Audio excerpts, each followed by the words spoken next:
The morning sun cast long shadows across the desert as Ali stood at the edge of his land, watching his small herd of camels grazing on sparse vegetation.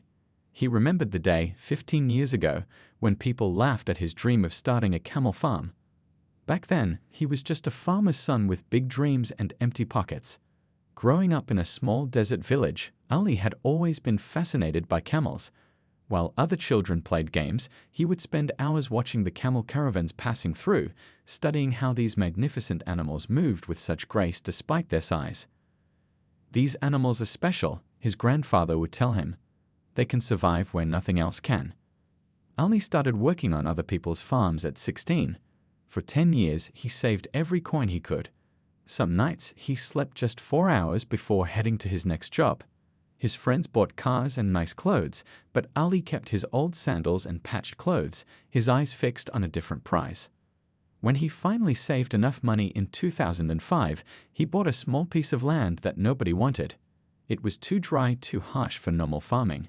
But Ali knew what others didn't. This was perfect camel country. "You're wasting your money," his uncle told him when Ali bought his first 10 camels, 8 females and 2 males. They were skinny, some were sick, but they were all he could afford. Ali built simple shelters with his own hands, carrying wooden posts on his back for miles because he couldn't afford transportation. Every morning, he woke before sunrise to care for his animals. He studied old books about camel health and talked to elderly camel herders, collecting their wisdom. When one of his female camels got sick, he stayed up 3 nights straight, mixing traditional medicines his grandmother had taught him with modern treatments he learned about from a traveling veterinarian. The first 2 years were the hardest. A dust storm destroyed his first proper shed. A particularly harsh summer dried up his water supply. Ali had to haul water buckets from a well 2 miles away, making the trip 6 times a day. His hands developed thick calluses and his back ached constantly, but he never complained. "The camels are getting stronger," he would tell himself as he collapsed into bed each night. "Tomorrow will be better." And slowly things did get better. His female camels gave birth to healthy calves. Ali noticed that the milk from his camels was particularly good, richer and sweeter than from other herds. A visitor from the city tasted it and asked if he could buy some regularly. Word spread. Soon, people from neighboring towns were coming to buy Ali's camel milk. Some wanted the meat, which was becoming popular for its health benefits. Others were interested in camel rides for their children. By the 5th year, Ali had 40 camels. He hired 2 young men from his village to help with the growing work. He built proper shelters and dug a deeper well. He named his place TAO Farm, using letters that represented his family's old tribal name. "You know what makes these camels special?" he would tell visitors who came to see his growing farm. "They're like desert people, tough, patient, and more useful than you first think." When a severe drought hit the region in 2010, many livestock farmers lost everything. But Ali's camels, adapted to harsh conditions, survived. Farmers who once laughed at him now came asking for advice.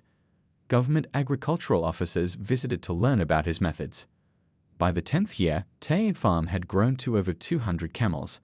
Ali had installed proper fencing, built a small milk processing facility, and even started a simple visitor center where city people could learn about camel farming. His small patch of rejected land had become a thriving business, employing 15 people from nearby villages. As the sun sets over TAO Farm, Ali often thinks about his journey. From 10 skinny camels to a herd of hundreds, from a laughable dream to a success story. It happened one difficult day at a time, with dirt under his fingernails and determination in his heart. As Ali walked between the rows of camel pens one cool morning in 2010, he paused to run his hand along the neck of a tall female camel. "This one," he told his nephew who was helping that day. "This one gives the sweetest milk I've ever tasted." Ali had learned that not all camels are the same. Some gave more milk, others had better meat, and some were stronger for work. His herd had grown to over 200 camels, but he wanted them to be the best camels in the region, not just the most. One evening, a visitor came to TAO Farm, an old camel herder named Hassan who had traveled from across the border. Over cups of strong tea, Hassan told stories of how his family had been breeding camels for 7 generations. "It's like a puzzle," Hassan explained, drawing lines in the sand. You match the strength with that gentleness. You remember which mother gave the healthiest babies and which father passed on the best traits. Ali listened carefully. The next day, he asked Hassan to stay and teach him. "I can pay you," Ali said. "I want to learn everything you know." Hassan agreed, and soon Ali was learning things about camels he never knew. He started keeping a notebook for each animal, writing down everything: how much milk each female gave, how fast the young ones grew, which ones rarely got sick, which ones had the sweetest temper. "People think all camels look the same," Hassan told him. "But that's like saying all people look the same. Each has its own face, its own character." Ali began to see it too. The slight differences in the curve of their necks, the set of their eyes, the texture of their fur. He spent hours watching his herd, noticing which traits he wanted more of. He built special areas for the pregnant females. "A camel carries her baby for 13 months, he explained to visitors. "That's longer than humans. They need extra care during this time." Ali hired 2 more workers whose only job was to care for the pregnant camels and newborn calves. The workers checked each pregnant camel 3 times a day, making sure they ate well and stayed healthy. When a mother gave birth, someone would always be there to help if needed. "The first hour of a camel calf's life is the most important," Ali would say. "If it drinks its mother's first milk quickly, it will be strong." Word spread about TAO Farm's careful breeding program. A university professor visited and was impressed by Ali's methods. "You're doing scientific breeding without fancy equipment," the professor told him.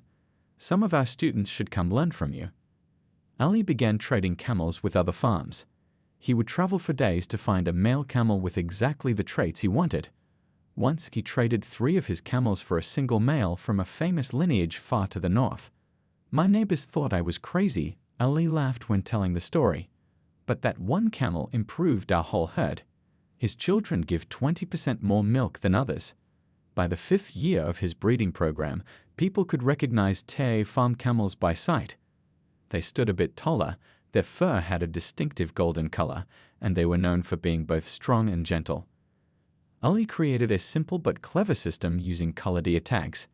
Yellow for the best milk producers, red for the strongest work camels, blue for those with the best meat quality. This helped his workers quickly know how to feed and care for each type. The calves born at TAO Farm became sought after by other farmers. "How much for that young female?" visitors would ask, pointing to a particularly fine calf. Ali was careful about selling his best animals. "This farm's future walks on their legs," he would say. But he would sell some to help other farmers improve their herds too. In the evenings, Ali would sometimes sit on a small hill overlooking his camel pens. Looking at his herd, he felt a deep sense of pride. These weren't just any camels anymore. Each one carried years of careful choices, a living puzzle that was slowly coming together exactly as he had dreamed. The stars were still bright in the desert sky when Ali's alarm clock rang at 4:30 a.m. By the time he stepped outside his small house on the farm, he could already see lights coming on in the workers' quarters. TAO Farm was waking up. "The camels don't know about sleeping in," Ali often joked with new workers. "And neither do we." What had once been a one-man operation now required over 50 workers to manage thousands of camels. Every morning at exactly 5 a.m., the farm came to life like a well-practiced dance. Rashid, who had been with Ali since the early days, stood at the main gate with a clipboard. "Feed team, check. Health team, check. Milking team, check." He called out as workers gathered in their groups, each wearing colored vests that showed which team they belonged to. The feed team, wearing green vests, headed to the giant mixing shed where they prepared the day's meals. "Camels are picky eaters," explained Kareem, the feed team leader. "You'd be surprised. They know what's good for them." The workers mixed hay with dry dates, adding different amounts of special supplements depending on each camel's needs. "The pregnant mothers get extra calcium," Kareem said, pointing to a separate mixture. "The working males get more protein. The milk producers get a special blend with extra nutrients." Meanwhile, the health team in blue vests split into pairs, each taking a section of the farm. They checked every single camel, looking at eyes, examining feet, taking temperatures when needed. They carried simple tablets where they recorded any concerns. "This female has been drinking less water. one health worker noted, showing his tablet to Ali, who often joined the morning rounds. "I noticed it yesterday too." Ali looked at the camel carefully. "Let's move her to the observation pen for today. Sometimes they just need a quiet day, like people do when they're feeling off." The milking facility was the busiest place each morning. What had started as hand milking 10 camels had grown into an operation processing thousands of liters daily. The milking team, in yellow vests, guided the female camels in groups of 20 into a special building with soft lighting and gentle music playing. "Camels give more milk when they're calm," Ali told visitors. "They're sensitive animals. If you rush them or make them nervous, the milk production drops immediately." Each camel wore a small electronic tag on its ear, Ali's newest innovation. When the camel entered the milking area, a scanner read the tag and displayed the camel's information on a screen: her name, age, health records, and how much milk she usually gave. "This way, we notice right away if something changes," Ali explained. "If a camel who usually gives 20 liters suddenly gives only 15, we know to check if she's feeling well." By midday, after the morning rush of activities, workers took turns for lunch breaks. Ali often sat with different teams each day, listening to their observations and suggestions. "The people who work with the camels every day see things I might miss," he told his nephew who had joined the business. "Some of our best ideas came from workers noticing small details." The afternoon brought different tasks: training young camels, exercising the adults, maintaining the facilities. As the sun began to set, the evening milking session began, followed by the final feeding of the day. Even with thousands of camels, Ali insisted that each animal receive personal attention. "A camel can feel if you're just doing your job or if you really care," he said. "They respond to kindness, just like people do." Every evening at 7 p.m., team leaders gathered in a small office to report on the day's events. They discussed any health concerns, milk production numbers, and plans for tomorrow. As darkness fell over TAO farm, the lights in the camel pens dimmed. Ali often took a final walk through the farm before heading home. The soft grunting sounds of contented camels settling down for the night told him all was well. Tomorrow we start again, he thought, looking up at the desert stars that had witnessed his small dream grow into something beyond what he had ever imagined. "Water is like gold in the desert," Ali told a group of visitors as he stood beside a large tank collecting the morning dew. "We have to be clever about every drop." When Ali first bought his land, people said he was foolish. The soil was too poor, the sun too harsh, and water too scarce for any serious farming. But Ali saw these challenges differently. They were invitations to think in new ways. One hot afternoon during the 3rd year of his farm, Ali watched as precious water drained away after washing the camel pens. A thought struck him: why waste this water when plants could use it? "That night I couldn't sleep," Ali recalled. "I kept drawing plans on scraps of paper until sunrise." Within a month, Ali had built his first water recycling system using old pipes and tanks he bought from a factory that was closing down. The water used for washing the camel areas now flowed through a simple filtering system made of sand, gravel, and special plants that cleaned it naturally. "The neighbors thought I was crazy digging trenches in the middle of summer," Ali laughed. "But when they saw clean water coming out the other end to water our date palms, they started asking questions." Year by year, Ali improved his water system. Now, TAO farm used the same water 5 or 6 times before it finally soaked into the ground. First for the camels to drink, then for washing, then through filters, then for watering trees, with the final drops feeding grass patches where insects and birds thrived. "We use 60% less water than other farms with the same number of animals," Ali explained proudly. "That's not just good for our costs, it's good for everyone who needs water in this region." The hot desert sun that had once seemed like an enemy became a friend when Ali installed solar panels on the roofs of the farm buildings. He started with just 3 panels to power the office lights. Now, rows of shiny blue panels captured the abundant sunshine, turning it into power for the milking machines, water pumps, and cooling systems. "The sun gives us free energy every day," Ali told his workers. "We just need to be smart enough to catch it." Perhaps Ali's most creative idea came from watching the huge pile of camel manure that grew each week. Other farms saw animal waste as a problem, but Ali saw it as a treasure waiting to be used. He built long, low sheds where the manure was mixed with straw and turned regularly by workers using simple tools.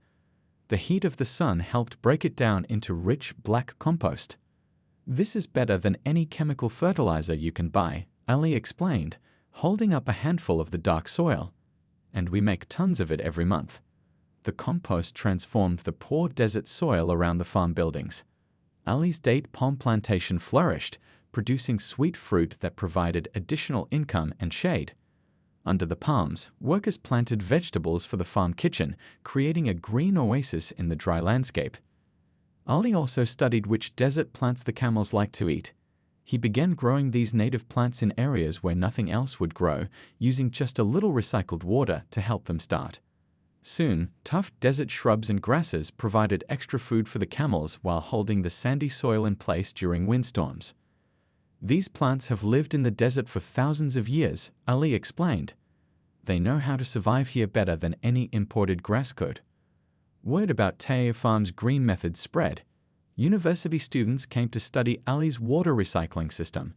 Government officials visited to learn how his techniques might help other desert farmers. An old farmer from a nearby village spent a day watching how everything worked at TAO Farm. At the end of his visit, he shook Ali's hand with tears in his eyes. "When I was young," the old man said, "my father told me the desert is not our enemy.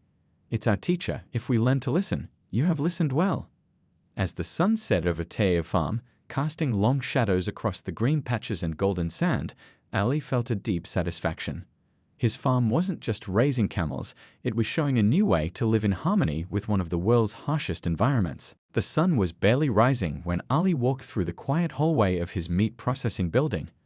The smooth concrete floors gleamed from the night's cleaning, and the stainless steel equipment shone in the early light. This building, completed in 2015 after years of planning, represented a new chapter for TAO Farm. "I remember when we sold our first camel for meat," Ali told his nephew who was learning the business. "It was just me and 2 helpers in a small shed with basic tools. Now look at this place." The meat processing facility was built away from the main camel housing areas, connected by a tree-lined path. This wasn't just for looks. The walk helped keep the animals calm before processing. "A stressed animal gives tough meat," explained Uncle Faisal, an older man who had been a butcher for 40 years before joining TAO Farm. "The animal must be peaceful and rested. This is the traditional way, and it's also the best way." 2 days before processing, selected camels were moved to special rest pens with extra comfortable bedding and calm surroundings. They received their favorite foods and plenty of fresh water. "We give them the best care until the end," Ali said. "That's our duty to these animals that give us our livelihood." The actual processing began early each morning. Ali insisted that everything follow both traditional practices and modern hygiene standards. The process was carried out with deep respect, following religious customs that had been practiced for centuries. "My grandfather taught me that an animal gives its life to feed us," Uncle Faisal would tell the younger workers. "We honor that gift by being skilled and quick in our work, and by using every part without waste." After the initial stages, the processing area became a hive of skilled activity. Men who had been butchers for decades worked alongside younger apprentices they were training. Their hands moved with precision born from years of practice, separating different cuts of meat with just the right touch. "See how the knife follows the natural lines of the muscle." Uncle Faisal showed a new worker. "You don't fight against what nature has created, you work with it." The farm's approach to aging meat combined traditional desert wisdom with modern science. Special rooms maintained exact temperature and humidity levels where cuts of meat hung for carefully timed periods. In the old days, desert people hung meat in cool caves where the air circulated just right, Ali explained to visitors. "We're doing the same thing, but with more control over the conditions." Another room housed the packaging operation, where workers in clean white uniforms and caps sealed meat in special wrapping that kept it fresh longer. Every package received a label showing exactly which camel it came from, when it was processed, and its recommended use. "This package tells you it's best for slow cooking," a worker explained, holding up a vacuum-sealed pack. "This one is perfect for grilling, and this is our premium cut for special occasions." One of Ali's proudest achievements was that nothing from the processed camels went to waste. Bones were cleaned and sorted, larger ones for making rich stocks, smaller ones ground into bone meal for fertilizer. Even the tendons and other parts most places would throw away found uses in traditional medicine products. The hides went to a separate building where they were carefully cleaned, treated, and prepared for local leather makers who created everything from shoes to decorative items. My father always said that wasting any part of an animal that gives its life is disrespectful, Ali told a group of visiting agricultural students. So we find a good purpose for everything. Quality control was something Ali never compromised on. Throughout the process, trained inspectors checked the meat for any issues. Every day, samples were sent to a lab in the city to test for absolute safety. People trust us with their family's health when they buy our meat, Ali explained. That trust is more valuable than anything else we have. By afternoon, refrigerated trucks would arrive to transport packages to markets and restaurants across the region. The drivers knew they were carrying something special. Customers can tell the difference, said one driver who had been delivering TAO farm meat for years. Shop owners say people specifically ask for meat from this farm. They say it tastes better and their families enjoy it more. As the day's processing wound down, the cleaning crew arrived. Every surface would be scrubbed, every piece of equipment disinfected, and floors washed until they gleamed again. The next morning, everything would be inspected before work could begin. At the end of each day, Ali often stood at the loading dock, watching the last truck pull away. He thought about how far they'd come from those early days of a small operation to this sophisticated facility that combined the best of tradition and modern methods. "We're not just selling camel meat," he once told a reporter who visited the farm. "We're preserving a way of working with animals that respects their dignity and our heritage, while meeting the needs of today's world." Ali sat nervously in the waiting area of a fancy hotel restaurant in the capital city. His hands, rough from years of farm work, fidgeted with the edges of the small cooler beside him. Inside were carefully wrapped samples of TAO Farm's best camel meat cuts. "The chef will see you now," said a young waiter in a crisp uniform. 5 years earlier, Ali would never have imagined himself here, trying to convince a famous chef to put camel meat on his menu. Back then, he was just focused on keeping his farm running. "I realized something important about 3 years into the business," Ali later told a group of young farmers. "Having good camels isn't enough. We needed to help people understand why camel meat is special." The challenge was huge. While local people had eaten camel meat for generations, it wasn't popular in big cities or international markets. Many people had never tried it or had outdated ideas about how it tasted. Ali started small, setting up a tasting booth at the weekly market in the nearest town. He cooked small pieces of camel meat on a portable grill, offering free samples to anyone walking by. The first day was hard, Ali remembered with a laugh. People would walk past, giving us strange looks. But then one old man tried it and loudly told everyone how good it was. Suddenly we had a line. Encouraged by this small success, Ali began studying everything he could about how to market food products. He borrowed books from the library in the city and watched videos online when he could get internet access. "I learned that people don't just want food. They want a story, they want to know it's healthy, they want to feel good about what they're eating," Ali explained. Ali invited a nutritionist from the regional university to study TAO Farm's camel meat. The results excited him. The meat had less cholesterol than beef, more protein, and certain vitamins that were especially beneficial. "This isn't just meat," Ali told his workers as they designed simple brochures highlighting these facts. "This is health food that happens to taste delicious." The next challenge was bigger, getting camel meat into restaurants where more people could try it. Ali packed his old truck with ice-filled coolers and drove to the capital city, stopping at restaurants along the way. Most chefs weren't interested at first. "Camel meat? My customers won't eat that," was a common response. But Ali was persistent. He would leave small samples with cooking suggestions, then follow up a week later. Slowly, things began to change.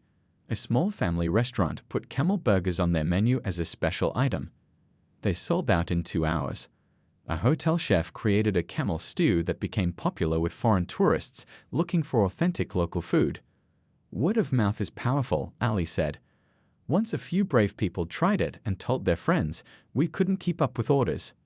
Ali realized that educating people about cooking camel meat was just as important as selling it. He hired a young man who was good with computers to make simple cooking videos that they shared online. Camel meat needs to be cooked with care. Ali explained in one video, standing in a simple kitchen. It's leaner than beef, so it needs lower heat and a little more time. But once you learn the trick, you'll never go back. The videos were watched thousands of times, and requests for TAO farm meat began coming from further away. Ali invested in better packaging that would keep the meat fresh during longer journeys. Then came a breakthrough moment. A famous food writer visited the region and heard about the camel meat revolution happening in local restaurants. She visited TAO farm, spending a day learning about the operation and tasting different cuts. Her article in a major food magazine described camel meat as the sustainable red meat you haven't tried yet, rich, slightly sweet, and with a depth of flavor that beef can only dream of. Orders flooded in. Ali had to expand the processing facility and hire more workers.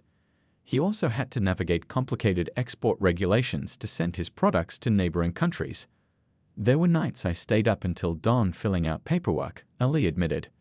Learning about health certificates and export licenses was harder than learning about camels. But the hard work paid off. Within a few years, TAO farm meat was being served in restaurants across 3 countries. Hotels offered it as a premium option for guests wanting to try local specialties. Families who had never considered camel meat were now buying it regularly from upscale markets. Ali was most proud when he saw camel meat recipes appearing in popular cookbooks. Now we're not just selling a product, he told his team during a celebration dinner. We've helped create a whole new food culture. As TAO Farm's reputation grew, Ali received invitations to speak at food festivals and agricultural conferences. The shy camel farmer had become an ambassador for a food that was once overlooked but was now being recognized for its taste, health benefits, and sustainability. Sometimes I still can't believe it, Ali told his nephew as they watched trucks being loaded with TAO farm products bound for luxury hotels. We started with 10 skinny camels and a patch of desert. Now our meat is on menus in places I've never even visited. The afternoon sun cast long shadows across TAO farm as Ali walked with his oldest son, Tamer, between rows of young date palms. These trees, planted just 5 years ago, were already bearing sweet fruit thanks to the rich compost from the camel operation. When I was your age, Ali told Tamer, this land was just sand and rocks. People said nothing good would grow here. Tamer smiled. At 28, he had grown up watching his father transform a small patch of desert into one of the region's most successful and innovative farms. Now, with a university degree in agricultural science, he was bringing his own ideas to the family business. I remember when you bought our first computer for the farm records, Tamer said. Everyone thought you were being wasteful. Now look at us. What had begun as one man's dream had grown beyond anything Ali could have imagined 20 years earlier. TAO Farm now employed over 200 people from surrounding villages. The operation had expanded to include not just camel raising and meat processing, but research, training, and new product development. Your grandfather would never believe his eyes if he could see this place now, Ali said, resting his hand on a fence post. He raised camels the same way his father and grandfather did, but he also taught me that a wise farmer always looks for better ways. Behind them stood the newest building on the farm, a research center where scientists from the National University worked alongside TAO farm staff. Inside, they studied everything from camel genetics to new uses for camel milk. Dr. Noor called this morning, Tamer told his father. The tests on the camel milk cosmetics look promising. She thinks we could start production by next year. Ali nodded, pleased but not surprised. The idea for camel milk skin creams had come from his wife, who noticed how working with the milk kept the milking team's hands unusually soft and young-looking. Your mother always says we should listen to the old stories, Ali replied. Desert women have used camel milk on their skin for centuries. Now science is proving they were right all along. Nearby, a group of visitors followed a young guide around the farm. TAO have now welcomed over 5,000 visitors each year, students, farmers, tourists, and government officials from many countries. all came to learn how this farm had succeeded in one of the world's harshest environments. The tour business wasn't planned, Ali often told people. But when farmers kept showing up asking questions, we realized teaching others was part of our responsibility. The training center now offered 3-month programs where farmers from similar climate regions could live and work at TAO, learning everything from camel care to water conservation.